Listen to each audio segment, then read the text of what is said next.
I found an immortality pill someone tossed away. It gave me endless life, but not true immortality. A fatal blow could still kill me. To survive in this world, I became a wandering beggar. Year 2 of wandering. I met another beggar kid just like me. He offended the wrong rich guy and got beaten to death. Year 3. I saw an evil cultivator massacre an entire village for power. Just one glance from him nearly knocked me out cold. I ran for 3 days straight before I dared to stop. That's when it hit me. This world is deadly. I need to get stronger fast. Otherwise, even with eternal life, someone could just take it. I pulled up the longevity system. Got it 3 years ago with the pill. My talent stat? Just one word. None. Cultivation was off the table, so I had no choice but to lay low and survive. I drifted to a village called Zeluo and saw an old blacksmith at work. The moment he struck that hammer, my system lit up. Observe blacksmithing, forging EXP +1. My eyes just lit up. Can't cultivate? Fine, I'll grind life skills instead. The old blacksmith Chen took me in as his apprentice. He said, "Stay with me. When I'm old, you'll take care of me."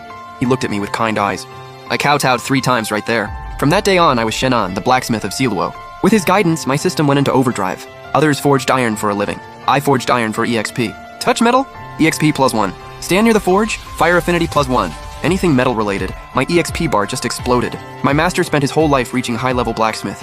I got there in 6 months. I could cut through iron like butter, but I stayed cautious. System said I hit master tier. I still called myself an apprentice. Keep a low profile, always. I stayed in Zeluo taking care of my master. 2 peaceful years passed. I thought I could live quietly forever, but trouble doesn't care what you want. Bandits hit the next village over, even killed the kids. Zeluo formed a militia.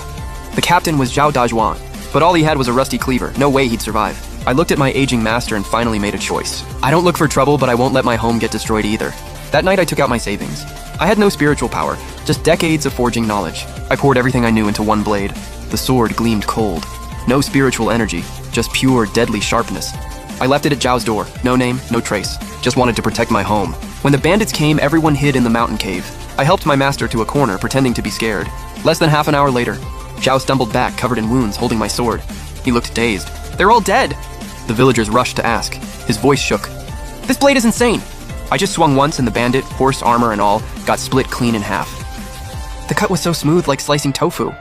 I took down a dozen bandits without breaking a sweat. I smirked quietly in the corner. They had no idea what a true master blacksmith could do. 30 peaceful years flew by in a blink. For me, just a moment. For mortals, half a lifetime. Master Chen grew old and frail and finally passed away. Meanwhile, I still looked like a teenager. To avoid suspicion, I learned disguise skills from the system. Drew wrinkles, dyed my hair white, pretended to age with everyone else. The day I buried my master, I knelt at his grave and kowtowed 3 times. "Master, rest in peace. I kept my promise, took care of you till the end." He was the first person I'd bury, but definitely not the last. After the funeral, I became the new owner of the forge.